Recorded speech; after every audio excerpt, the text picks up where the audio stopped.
الحمد لله رب العالمين والصلاة والسلام على سيد المرسلين أما بعد فأعوذ بالله من الشيطان الرجيم بسم الله الرحمن الرحيم مل کر پڑھیں الصلاة والسلام عليك يا رسول الله وعلى آلك وصحابك يا حبيب الله. فتح مکہ کا باب ہم شروع کر چکے ہیں. فتح مکہ کا سبب کیا تھا وہ آپ نے کل سماعت کر لیا. اس کے بعد اب آپ آگے کی واقعہ سماعت فرمائیں. حضرت بی بی میمونہ رضی اللہ تعالی عنہا یہ حضور کی زوجہ محترمہ ہیں. ان کا بیان ہے کہ ایک رات حضور اکرم صلی اللہ علیہ وسلم کا شانہ نبوت میں وضو فرما رہے تھے کہ ایک دم بالکل ناگہاں آپ نے بلند آواز سے 3 مرتبہ یہ فرمایا لبیک لبیک لبیک، یعنی میں تمہارے لیے بار بار حاضر ہوں. پھر 3 مرتبہ بلند آواز سے آپ نے یہ ارشاد فرمایا کہ نصرتا نصرتا نصرتا، یعنی تمہیں مدد مل گئی. جب آپ وضو خانے سے نکلے تو میں نے عرض کیا کہ یا رسول اللہ، آپ تنہائی میں کس سے گفتگو فرما رہے تھے؟ تو ارشاد فرمایا کہ اے میمونہ، غضب ہو گیا میرے حلیف بنی خزاع، حلیف یعنی جو ساتھ میں ہے، میرے ساتھ والے جن کا مجھ سے معاہدہ ہے، میرے حلیف بنی خزاع پر بنی بکر اور کفار قریش نے حملہ کر دیا ہے، اور اس مصیبت و بے کسی کے وقت میں بنی خزاع نے وہاں سے چلا چلا کر مجھے مدد کے لیے پکارا ہے اور مجھ سے مدد طلب کی ہے، اور میں نے ان کی پکار سن کر ان کی ڈھارس بندھانے کے لیے ان کو جواب دیا ہے. حضرت بی بی میمونہ کہتی ہیں کہ اس واقعے کے تیسرے دن جب حضور اقدس صلی اللہ علیہ وسلم نماز فجر کے لیے مسجد میں تشریف لے گئے اور نماز سے فارغ ہوئے تو دفعتاً بنی خزاع کے مظلومین نے رجز کے ان اشعار کو بلند آواز سے پڑھنا شروع کر دیا، اور حضور اکرم صلی اللہ علیہ وسلم اور اصحاب کرام رضی اللہ عنہم نے ان کی اس پر درد اور رقت انگیز فریاد کو بغور سنا. وہ اشعار کیا تھے ان کا ترجمہ سماعت فرمائیں. یا ربی انی ناشدم محمدا حلف ابینا و ابیہ التلدا، مطلب ہے یا اللہ عز و جل، اے خدا میں محمد کو معاہدہ یاد دلاتا ہوں جو ہمارے اور ان کے باپ داداؤں کے درمیان قدیم زمانے سے ہو چکا ہے.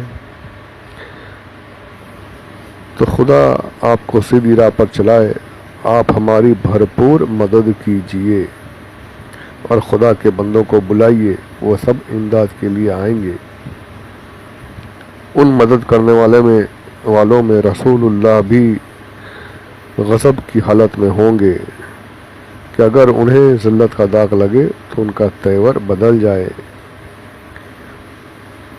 ان لوگوں نے یعنی بنی بکر و قریش نے مقام وطر میں ہم سوتے ہوں پر شب خون مارا، اور رکوع و سجدے کی حالت میں ہم لوگوں کو بے دردی کے ساتھ قتل کر ڈالا. یقیناً قریش نے آپ سے وعدہ خلافی کی ہے اور آپ سے مضبوط معاہدہ کر کے توڑ ڈالا ہے. ان اشعار کو سن کر حضور صلی اللہ علیہ وسلم نے ان لوگوں کو تسلی دی اور فرمایا کہ مت گھبراؤ، میں تمہاری امداد کے لیے تیار ہوں. یہ سارا جو کچھ ان کے ساتھ گزرا تھا، قریش کی بد عہدی اور قریش کا ظلم جو تھا، سب آ کر انہوں نے سرکار دو عالم صلی اللہ علیہ وسلم کی بارگاہ میں بیان فرما دیا. اس کے بعد حضور صلی اللہ علیہ وسلم نے قریش کے پاس قاصد بھیجا اور 3 شرطیں پیش فرمائیں کہ ان میں سے کوئی ایک شرط قریش منظور کر لے. ڈائریکٹ یہ نہیں تھا کہ سیدھا جا کر جنگ کرنا شروع کر دیا، جی نہیں. امن کا راستہ ابھی بھی کھلا رکھا حضور اکرم صلی اللہ علیہ وسلم نے۔ پہلی شرط، بنی خزاعہ کے مقتولوں کا خون بہا دیا جائے، یعنی جو طریقہ ہے کسی کو بے ناحق مار دینے پر جو اس کے گھر والوں کو خون بہا ان کی جان کی قیمت ادا کرنی ہوتی وہ دے دو۔ نمبر 2، یا تو قریش قبیلہ بنی بکر کی حمایت سے الگ ہو جائیں۔ قریش نے بنی بکر کا ساتھ دیا تھا، ان کے ساتھ وہ یہ سب سن چکے ہیں کہ وہ ان کا حلیف تھا، ان کا الہی تھا۔ قریش اور بنی بکر کے بیچ میں معاہدہ تھا۔ حضور نے فرمایا کہ بنی بکر بڑے مجرم ہیں، تم ان کے پیچھے سے ہٹ جاؤ، الگ ہو جاؤ۔ نمبر 3، اعلان کر دیا جائے کہ حدیبیہ کا معاہدہ ٹوٹ گیا۔ تینوں شرطیں حضور اکرم صلی اللہ علیہ وسلم کے سامنے رکھیں کہ آپ ان میں سے کوئی قبول کر لیجیے، جنگ سے بچ جائیے۔ جب حضور صلی اللہ علیہ وسلم کے قاصد نے ان شرطوں کو قریش کے سامنے رکھا تو قرطہ بن عبد عمر نے قریش کا نمائندہ بن کر جواب دیا کہ نہ ہم مقتولوں کے خون کا بدلہ دیں گے، نہ اپنے حلیف قبیلہ بنی بکر کی حمایت چھوڑیں گے۔ ہاں، تیسری شرط ہمیں منظور ہے اور ہم اعلان کرتے ہیں کہ حدیبیہ کا معاہدہ ٹوٹ گیا۔ لیکن قاصد کے چلے جانے کے بعد قریش کو اپنے اس جواب پر ندامت ہوئی، چنانچہ چند روسا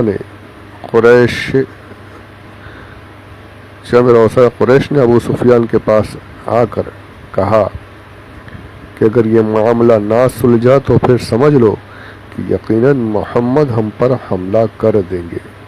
جوش جوش سے بول تو دیا کہ ہاں صلح حدیبیہ ختم سمجھو، لیکن اب عقل ٹھکانے آ گئی کہ یہ تو گڑبڑ ہو گئی۔ 10 سال کے لیے امن و چین جو تھا وہ پھر ختم ہو گیا، اب 2 سال ہی نہیں ہوئے اور اب تو اتنی بڑی بات ہو گئی، اب تو محمد آئیں گے، حملہ کر دیں گے۔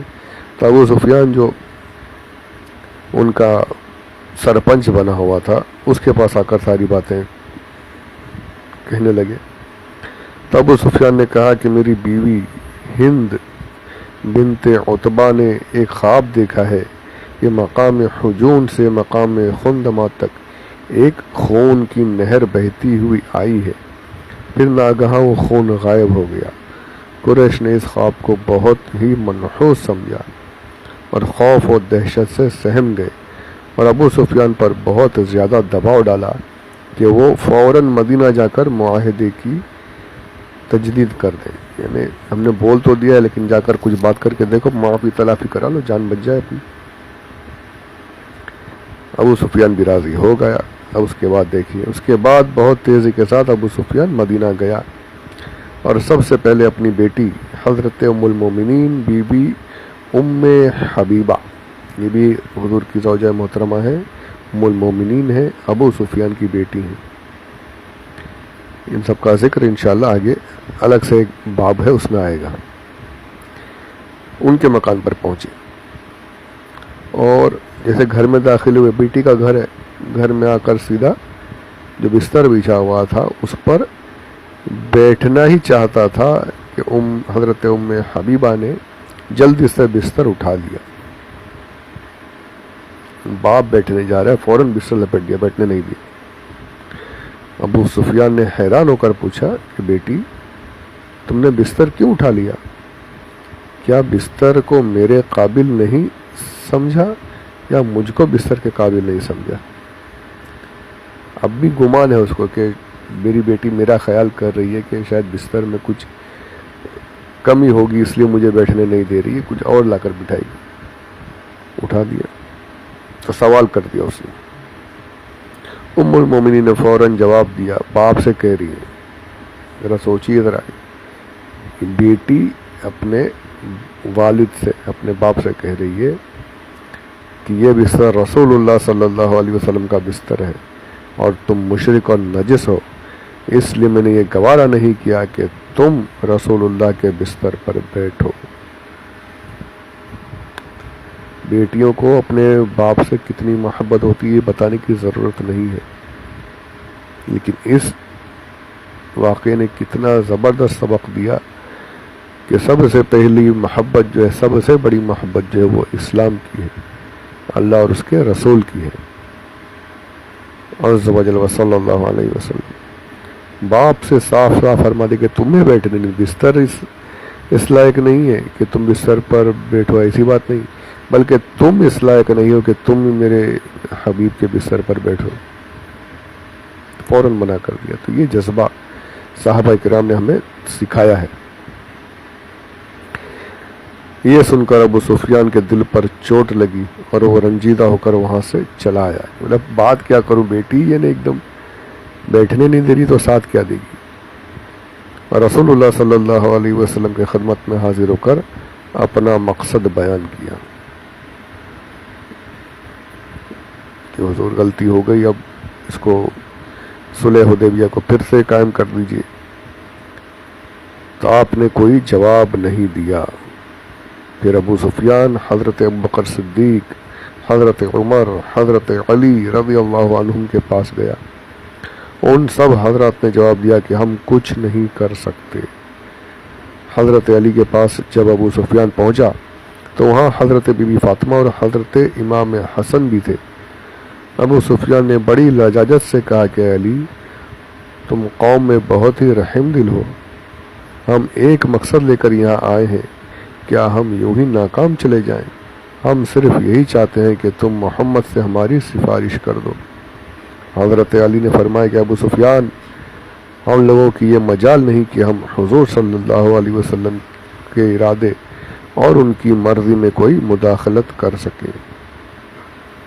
ہر طرف سے مایوس ہو کر ابو سفیان نے حضرت فاطمہ سے کہا کہ اے فاطمہ، یہ تمہارا 5 برس کا بچہ حسن اگر ایک مرتبہ اپنی زبان سے اتنا کہہ دے کہ میں نے دونوں فریق میں صلح کرا دی، تو آج سے یہ بچہ عرب کا سردار کہہ کر پکارا جائے گا۔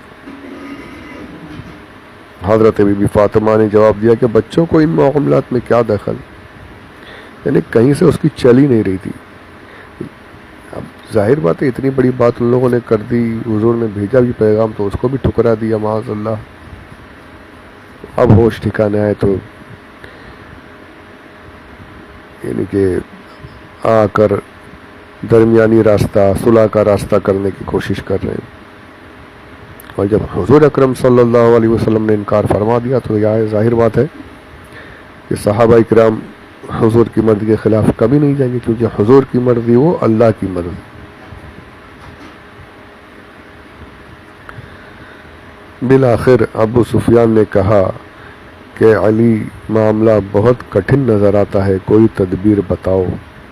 حضرت علی نے فرمایا کہ اس سلسلے میں تم کو کوئی مفید رائے تو نہیں دے سکتا، لیکن تم بنی کنانہ کے سردار ہو، تم خود ہی لوگوں کے سامنے اعلان کر دو کہ میں نے حدیبیہ کی معاہدے کی تجدید کر دی۔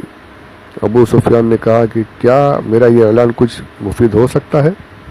حضرت علی نے فرمایا کہ ایک طرفہ اعلان ظاہر ہے کہ کچھ مفید نہیں ہو سکتا، مگر اب تمہارے پاس اس کے سوا اور کوئی چارہ کار ہے ہی کیا؟ کوئی راستہ بھی نہیں ہے، کر کے دیکھو۔ ابو سفیان وہاں سے مسجد نبوی میں آیا اور بلند آواز سے مسجد میں اعلان کر دیا کہ میں نے معاہدہ حدیبیہ کی تجدید کر دی۔ اپنی جان بچانے کے لیے پکار کر کہنے لگا، مگر مسلمانوں میں سے کسی نے بھی کوئی جواب نہیں دیا، کوئی یعنی کہ دال نہیں گلی، یہ سمجھ لیجیے۔ ابو سفیان یہ اعلان کر کے مکہ روانہ ہو گیا۔ جب مکہ پہنچا تو قریش نے پوچھا کہ مدینہ میں کیا ہوا؟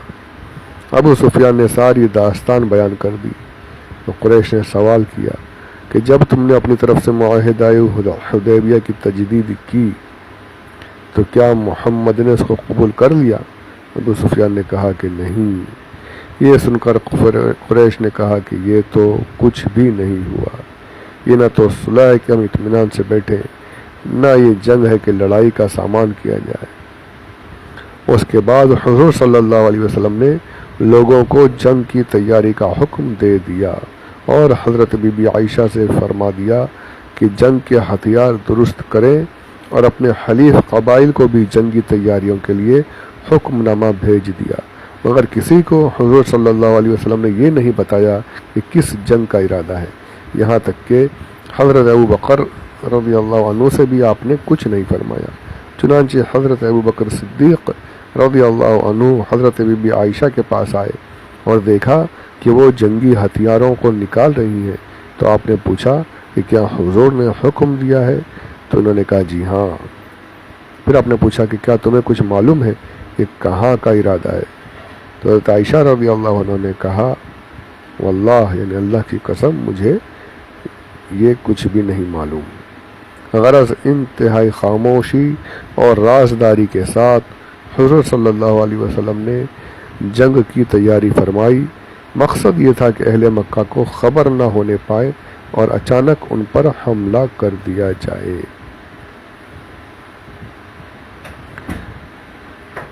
تو جنگ غزوہ مکہ، فتح مکہ کے واقعات جاری ہیں۔ انشاءاللہ اس کے آگے کے واقعات آگے کے آڈیو میں سنیں گے انشاءاللہ عز و جل۔ یہ ہماری تاریخ ہے، یہ ہماری حقیقت ہے، اسے خود بھی سنیے، دوسروں تک بھی پہنچائیے اور یاد رکھنے کی کوشش کیجیے۔ آج بچے کو دوسری چیزوں کے بارے میں بہت کچھ معلومات ہے، بس ہم اپنی اصلیت کو بھول چکے ہیں۔ تو یہ ہماری اصلیت ہے، یہ ہماری تاریخ ہے جو میں آپ کے سامنے مختصراً کتاب کے ذریعے سے پیش کر رہا ہوں۔